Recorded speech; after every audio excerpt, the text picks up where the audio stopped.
Okay, I was too lazy to edit, so this video is actually like a day late. This was probably I think June 3rd, whoops.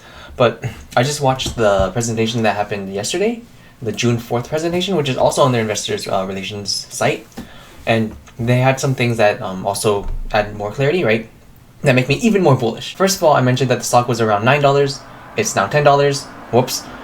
This is what happens when you're too lazy to edit. Anyways, next thing, I also wanted to mention that before I wanted to say that I think Spire Global is like the biggest player in their specific field of types of satellites.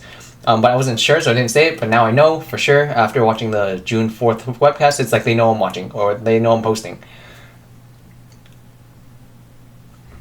So in this June 4th webcast, they also mentioned that they're the biggest players in their specific type of satellite field, so the listening field, right, listening to the radio waves on many metrics. And they also said that they have above 100% net retention rate for their subscriptions, and also an ARR that's increasing at 30%.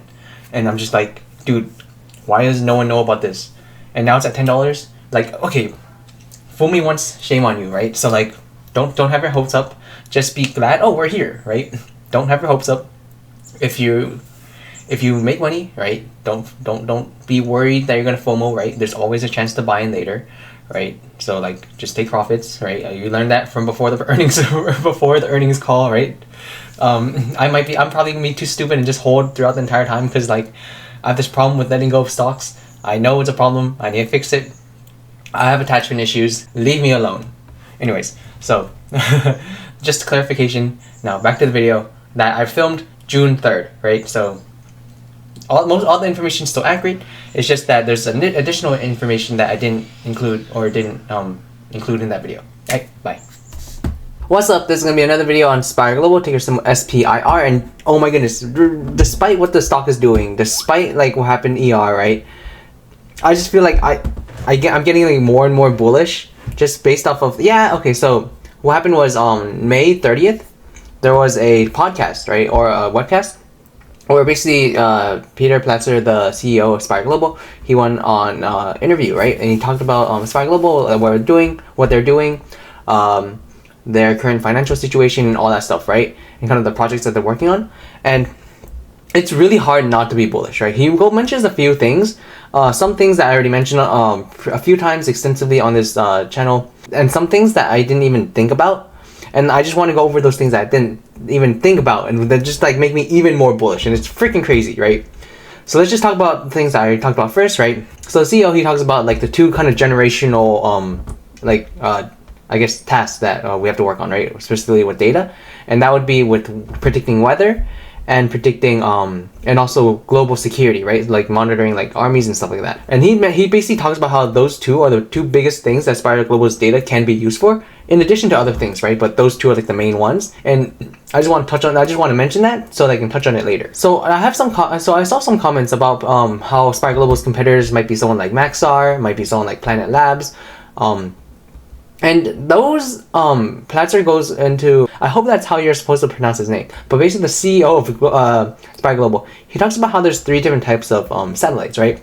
There's listening, there's transferring, and then there is looking, right? I'm not sure if it's transferring or getting or something, but basically there's one that is visual data, there's one that is audio data, and there's one that is data transfer, right? Spire Global's data is all just radio data, right? So that's the listening data. And he talks about how this data is something that you can listen to. You can always listen to data, right? Day or night. But you can only see data in the morning or like during the day, right? So either those satellites are off for half the day, half the month, half the year, right? Or they have to be transferring, they're only looking at data during the day. So they're following the daylight, right? I feel like that makes Spire Global's data even more like useful and for all the companies that actually do need that data, specifically as he mentioned with weather prediction, with government, with global security, right? He did also mention that there are like cycles, like solar cycles. There will be increased radio wave activity or decreased radio wave activity depending on I have to check if the speaker's on, if the mic is. I have to check if the mic's on. But depending on what there will be like solar cycles that will kind of affect how many solar flares there will be, which might affect the data. But he does also mention that those things are really common, or like at least really like they're acknowledged to be like common phenomena. So then the companies that need that data, they're already made aware of those occurrences. So that's not something that will make or break, or like that's not something that will make or break certain contracts, right? Like contract people won't drop your contract just because of that, right? Because that's basically an expected phenomena, right? And just the idea that their data is running 24/7, right? As opposed to visual data, right, where it's only like during the day. Spire Global is like constellation of satellites. They're always listening to data, always monitoring the Earth. I just feel that unending like data gathering cycle is really kind of critical for those companies that are using that data, right? For example, with global security, imagine if you could only track movement during the day. Well, okay, I'll just go during the night. But you can't do that if it's audio, right? If you're listening, like no matter what you do, you're going to produce some type of radio waves. Like you're going to produce some type of radio waves, right? If even day or night. And Spire Global's data will be able to kind of monitor that, which is really cool. Now, there's one other really bullish thing that kind of reading between the lines. I'm not sure if this is actually what's happening, but I think he's kind of alluding to it, where he mentioned that they're working on multiple AI models. And then he says, I forget the specific words, but he basically says something like along the lines of, the one public thing we can talk about is we have an AI model on gathering weather, right? And yeah, we already saw that data. We already saw that contract, right? That came out sometime in April. But I think it was April, could have been May. But remember how he said that there's two main things that they're working on, right? Global security and weather, right? So I'm assuming if they have a public model for weather, then what's stopping them from having a public they already have a public AI model for weather. So what's stopping them from having a private AI model for global security? Like in my mind, imagine all the people that would want that data, that would want that model, right? That AI. Basically what you're saying is, so like in my mind, right, you're using your model, you're training it so that you can basically guess, like for example, oh, these radio waves are familiar to this one time when we saw radioactivity or like nuclear testing in North Korea, right?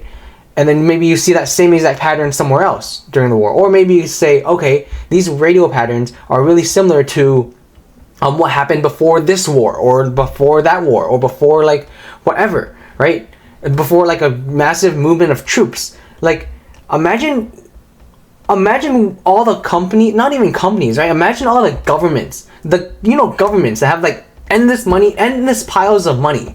What would they do for that data? This is crazy. I don't know, like obviously this is just me speculating, but like the fact that you can have an AI model for basically war, and that you're constantly monitoring the data, and you can basically just guess with like a somewhat reasonable accuracy on whether or not something is going to occur, right? Because they have that model. They said something about how like their weather prediction models are much more accurate, and it saves a lot of money, right? They basically what they said was by using Spire's data for weather, they can make weather prediction much more accurate, right? Or much more like much more accurate, right?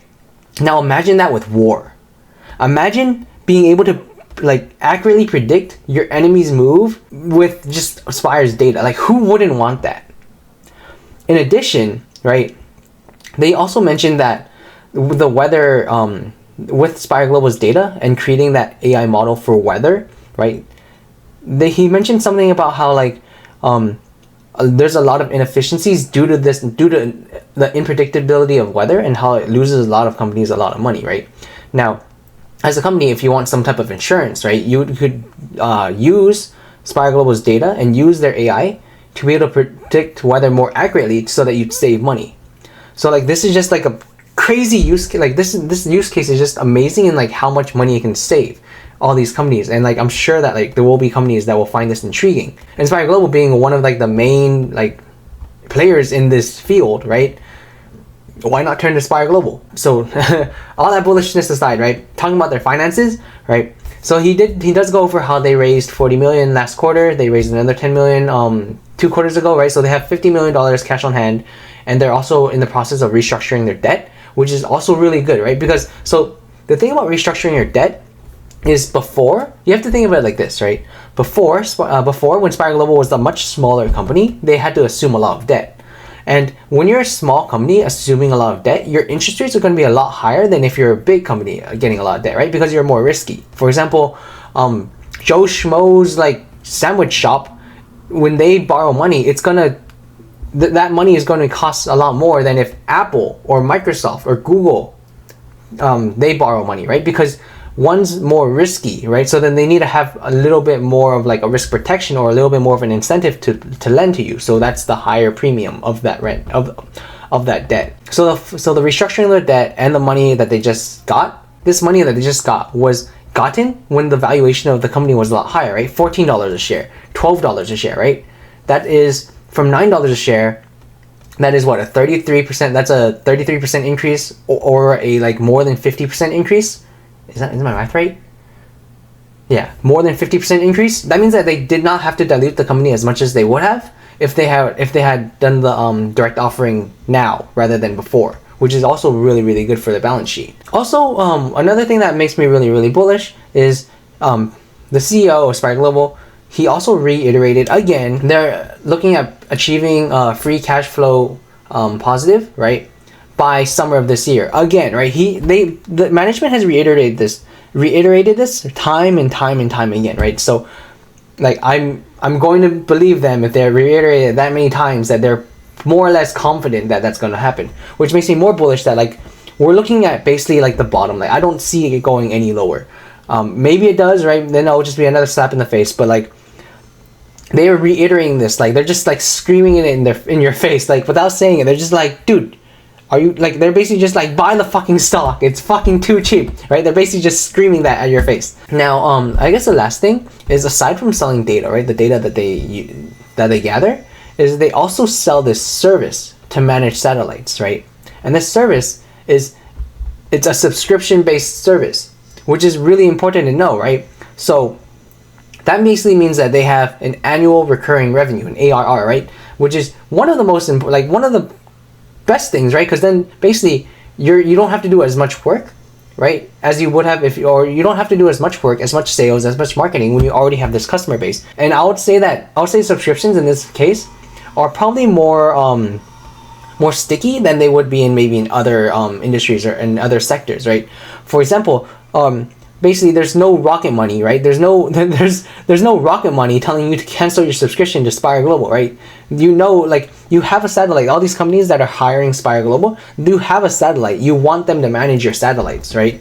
So in Spire Global managing their satellites, they have this recurring revenue. And think about it, right? Even if you were in the market to switch, right? Think about all the steps you would have to do in order to switch satellite.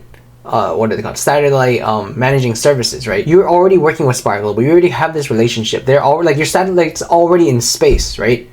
Now you need to look for someone else. They have to be competitive, just as good, right? There has to be like a time of vetting and like testing whether or not they actually are good, right? You have to basically manage like all that data that you already shared, that you already have this working relationship with Spire Global, and now you have to recreate another relationship from scratch. Just the barrier of exit is just so much greater in this sector because of all like the overheads that you would have to deal with when you're switching switching managers, right? So that also makes me really bullish that they have this subscription-based model. I knew about this before, but I just never really thought about mentioning it. And now that I think about it, like that's actually one of the coolest things, because having a subscription-based service is very safe for like having this recurring revenue that you can more or less count on, like happening forever. But yeah, so that's kind of I'll link the webcast in the comments, or maybe I'll pin it to the comments, right? I think it's a really interesting listen to, and he mentions a lot of stuff, and it just makes me really, really hyped for the company, right? Even if the stock goes lower, I do believe that this company, like, if you're just investing on fundamentals, right? The stock action is one thing, just investing in fundamentals, and eventually all the big players, the hedgies, the pension funds, they'll realize that Spire Global is worth investing in, right? And they just entered the Russell 3000, small caps, the Russell 2000. But like, if you're buying now, in my opinion, I think you're buying at ground floor, and I'm just pumped. Yeah. So this update video is kind of short. It's been a kind of like news week, so they have another. I'm pretty sure they have another webcast interview thingy coming up in sometime like in the next 2 or 3 days. Might be today, actually. I'm not sure. But yeah, maybe I'll watch that too. So this is just an update on Spire Global, ticker symbol SPIR. I hope you enjoy. Maybe definitely do your own due diligence, right? Like, this is just what I think. This is a really high conviction play. It's a small cap, right? But I think it has. I'm super bullish on the company, super bullish on the management. They've been firing on all cylinders. Let's go. Have a good one.